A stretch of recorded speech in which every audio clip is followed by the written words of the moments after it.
আমার একটি ভিডিওতে একজন আপু জিজ্ঞেস করেছেন পানিতে কিভাবে মানি প্ল্যান্টের যত্ন নিতে হয়। আমি যেভাবে যত্ন নেই সেটাই তোমাদের সাথে শেয়ার করব আজ। ইনডোর প্ল্যান্টগুলো যে কোনো কাচের জারে রাখলে বেশি ভালো হয় আর সুন্দর দেখায়। তো আমি যেটা করি সেটা হচ্ছে প্রথমে মানি প্ল্যান্টগুলোকে তুলে নিয়ে জারটাকে পরিষ্কার করি। আমি এখানে ফেটে যাওয়া একটি মগে প্ল্যান্টগুলো সেট করেছি। তোমরা চাইলে যে কোনো জারে সেট করে নিতে পারো যার যার পছন্দ অনুযায়ী। প্রত্যেকটি কাটিংয়ে রুট চলে আসছে, তোমরা দেখতেই পাচ্ছ।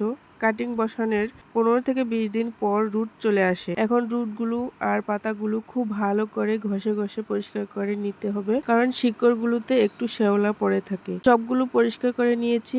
এখন কাচের মগে বসিয়ে একটু সুন্দর দেখার জন্য পাথরগুলো দিয়ে দিব। পাথরগুলো খুব ভালো করে পরিষ্কার করে নিয়েছি, কারণ পাথরগুলোতে অনেক শ্যাওলা জমে থাকে। এবার দিয়ে দিব পর্যাপ্ত পানি। এখন এটাকে পছন্দ অনুযায়ী একটি স্থানে রেখে দিব। তবে খেয়াল রাখতে হবে স্থানটিতে যাতে পরোক্ষ আলো বাতাস থাকে, সরাসরি রোদে রাখা একদমই যাবে না। তো সপ্তাহে একবার এভাবে পরিষ্কার করে নেই, এতেই আমার গাছগুলো খুব হেলদি এবং সতেজ থাকে। তো ভিডিওটি ভালো লাগলে লাইক, কমেন্ট এবং শেয়ার করে পাশে থাকবা।